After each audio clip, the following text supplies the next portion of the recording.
Good morning, સુપ્રભાત. જય ભગવાન બધા મિત્રોને. તો સ્વાગત છે તમારો એક નવા વ્લોગમાં. ને સવારના 10 વાગી ગયા છે ને આપણે થોડોક નાસ્તો કરી લઈ. નાસ્તો કરવા બેસી ગયા છે અને આ ભાઈ તો નાસ્તો કરી લીધો છે. આ ભાઈ નાસ્તો કરી લીધો છે. ના, હવે તમે નાસ્તો કરી લીધો છે. કાંઈ દેવાનું નથી તમને. તું ક્યાં ખાવા માંડ્યો? મારો નાસ્તો છે. હે બધાને તો તું તારામાં દેશો મને? હે એ આમ તો દે છે. ચાલો ત્યારે નાસ્તો કરી લઈને બંને રહેજો આજના વ્લોગમાં. સવારના વાગી ગયા છે 11 અને આપણે મોબાઈલ ફેરીને આવી ગયા છે. બાપા છે નહીં, ગયા છે ભચાઉમાં. અને બાપા ભચાઉ ગયા છે એક પ્રસંગ માણવા. કાં તો એ બોબીલ હોય તો ફેરી નાખે, પણ આપણે બોબીલ ફેરીને રાખી દઈને વણવાનું છે. આપણે વણવા બેસી જાય. અને આજે ઘણા બધા કામ પણ છે. રાસ પણ પરવવાનું છે ને પછી મોટા નનકો પણ ઉતરી જાય હંસાને, એટલે મોટા પણ ચાલુ કરવાનું છે. એ કામ છે. પછી આ ઘસાઈ કામ ચાલુ છે અહીંયા ઘોડિયાનું. ઘોડી બારે પાણ કરવા માટે લોખંડની બનાવ્યું છે આપણે. તો ઘસાઈ કરીને પછી કલર કરવાનું છે. તો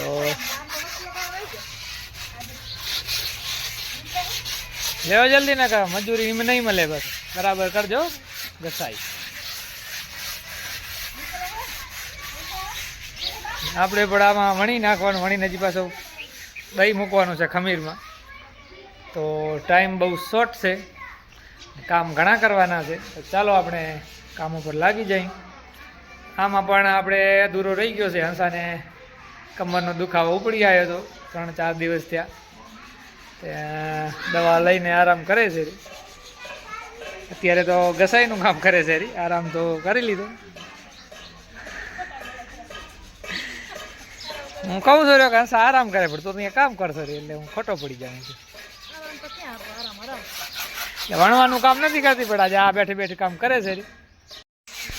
તો ઘણું બધું કામ હજી બાકી છે ને લાગી જાય આપણે ભણવા માટે. અહીંયા પણ કામ થાય છે.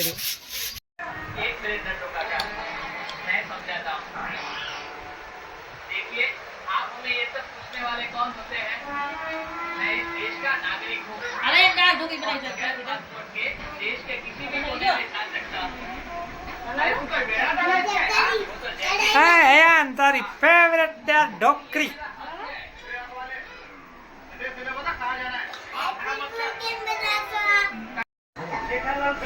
બપોરના વાગી ગયા છે 2 ને આ ઢોકરી બનાવી દીધી છે આજે મારે ઘરે. તો જમી લઈ. ચાલો બધા જમવા બેસી ગયા છે.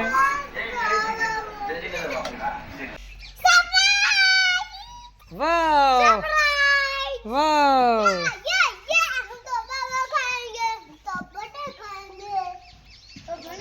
क्या खाएंगे? તો સાંજના વાગી ગયા છે 6 અને આયુષભાઈ આપણે નાહી આવ્યા છે. દારૂ કેમ કોણ પીએંગે?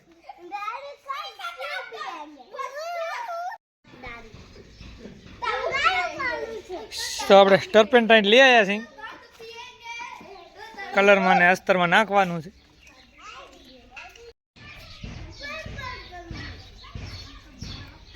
અસ્તર લગાવ્યું છે ને હજી બીજી ઘોડિયામાં લગાવવાનું છે.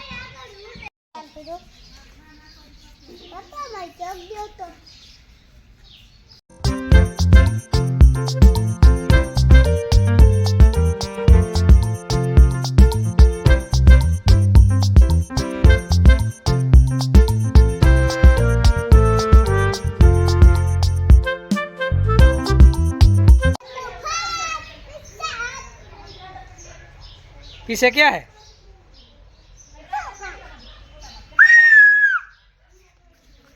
वाह, यहाँ पर हिचका खा रहा है श्रेयांश भाई. हिचका खा रहे हैं. कैसे खाते हैं? खाओ घूम के. वाह, ये तो घूम के खा रहा है बच्चा.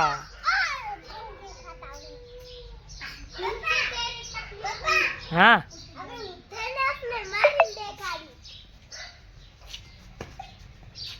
ठीक है ने? હે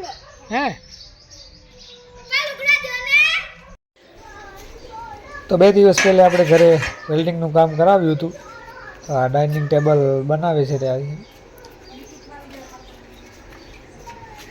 અને આપણે ખાટલી પણ બનાવી હતી અહીંયા, અને ખરક પણ બનાવી છે. જે ડબ્બા અને ગજીયા રાખીને કામ ચલાવતા તેની જગ્યાએ આપણે ખરક પણ બનાવી છે. તો દરરોજ વિડીયો તો બનાવતા હોય છે, પણ દર વખતે રોજ વ્લોગ નથી બનતો, કેમ કે વ્લોગ બનાવવા માટે પણ મહેનત પડે છે, અને કાંઈ ને કાંઈ એવું પણ તમને આપી શકીએ એવું વિડીયો બનવો પણ જોઈએ. તો આ 2 દિવસ પહેલાં આપણે વિડીયો કર્યો હતો જ્યારે વેલ્ડિંગ પર આવ્યા હતા, અને વેલ્ડિંગનું કામ કરાયું. તો આ ખાટલી કરાવી છે, પલંગ કરાવ્યું છે, ને ડાઇનિંગ ટેબલનું પણ કામ ચાલુ છે, જોઈ શકો છો. તો રાત્રેના વાગી ગયા છે 12, અને આપણે એક વિડીયો વિશે ડિસ્કસ કરવા જઈ રહ્યા છીએ. વિડીયો છે સંદીપ મહેશ્વરી સરનો, હાઉ ટુ હેપી નાવ એમ કરી બે સંદીપ મહેશ્વરી એમ કરીને વિડીયો છે. અને સંદીપ મહેશ્વરી મારા ફેવરેટમાંથી એક છે. તો આગળ આપણે જેમ બ્લોગ જર્ની આગળ હાલશે એમાં આપણે અમુક વ્યક્તિ છે જે મારા ફેવરેટ છે, તો એના વિશે ચર્ચા કરતા રહેશું. તો આજે આપણે એક આ વિડીયો વિશે ચર્ચા કરી. તો ખુશ કેમ રહેવું એના વિશે આમાં ચર્ચા કરેલ છે આ વિડીયોમાં. અને હેપીનેસ છે, ખુશી છે, એ જ જીવનનું મેઇન મકસદ છે આમ તો મનુષ્ય જીવનનું. કોઈ માણસ દુઃખી થવા નથી માંગતો, બધાએ ખુશ રહેવા જ માંગે છે. તો એમાં એક છોકરી એવો પ્રશ્ન કરે છે કે તમે તો આરામે ખુશ રહ્યો છો ને ખુશ દેખાવ છો ને આટલા મોટિવેટ કરો છો, તો અમે કેમ આમ ખુશ નથી રહી શકતા એટલો, ને જીવનમાં દુઃખ આવી જાય છે. તો આ પ્રશ્નનો જવાબ આપતા સંદીપ સર એવું કહે છે કે તમે કેમ કહી શકો, પહેલાં તો એવું જ કહે છે કે તમે કેમ કઈ રીતે કહી શકો કે હું આટલો ખુશ છું. એમ કે ખુશ છું હું તો તમને અઠવાડિયામાં એક સેશન કરું એમાં 1-2 કલાકનું, એમાં તમે શું. એમાં સ્ટાર્ટિંગ એમ કરે છે કે હંમેશ કોઈ ખુશ ના રહી શકે, અપ્સ એન્ડ ડાઉન્સ ચડતી પડતી તો આવતી જ રહે એમ. પણ ખુશ રહેવું એવું કહે છે કે ખુશ રહેવું એટલું સિમ્પલ ને આસાન છે, તો માણસ એને આસાનીથી લેટ ગો કરી દે છે એમ કે એમ કરીને વાતને આગળ વધારે છે. ને વાત કરે છે કે જે વસ્તુ આપણે હાજર છે આપણા કણે એનું આપણાને ઇમ્પોર્ટન્સ નથી એમ. આ જે વસ્તુ આપણને મળી ગઈ છે એનું ઇમ્પોર્ટન્સ નથી એમ. તો આપણે શ્વાસ લઈ જઈ રહ્યા તો એની આપણે એના ઉપર કાંઈ ધ્યાન નથી, પણ જો શ્વાસ ના આવે તો એના ઉપર દોડધામ થઈ જાય છે. અને પછી એવું કહે છે કે તમને એક શોર્ટકટ બતાવું ખુશ રહેવો, ખુશ થવાનું એમ કરીને બધાને આંખું બંધ કરાવે છે. અને પછી કહે છે કે તમારા કણે જે ઇમ્પોર્ટન્ટ છે તમારા માટે, બધા માટે કાંઈ ને કાંઈ ઇમ્પોર્ટન્ટ હોય છે. તમારા મા બાપ છે, ભાઈ બહેન છે, પત્ની, બાળકો, વસ્તુ છે ઘણી બધી, સગાવાલા, એન્વાયરમેન્ટ, 3 ટાઈમનું ખાવાનું આપણને આરામથી મળે છે, ઘણું બધું ઇમ્પોર્ટન્ટ છે આપણા જીવનમાં, જે આસાનીથી આપણને મળે છે. પ્રેમ છે. તો એમ કે એવું આંખું બંધ કરીને એવું વિચારો એમ કે આ બધી વસ્તુ તમારે ખોવાઈ ગઈ. તમે સવારે ઉઠો છો અને તમારા કણે કાંઈ પણ નથી આપ્યું, જે બધું અત્યારે તમારા જીવનમાં જે ઇમ્પોર્ટન્ટ છે કાંઈ નથી એમ, અને તમે રોવો છો રહ્યા, ચિલ્લાવશો રહ્યા, અને પછી એમ કહે છે કે ભગવાન પ્રાર્થના કરો છો ને અને ભગવાન પ્રસન્ન થઈને તમને બધું આપી દે છે. તો એ ખુશી કેવી છે એમ કે.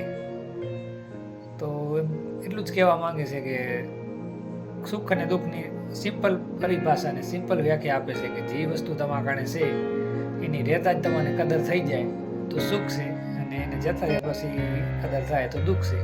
સુખ ને દુઃખની આ બહુ મસ્ત પરિભાષા કરી છે, વ્યાખ્યા કરી છે સંદીપ સરે.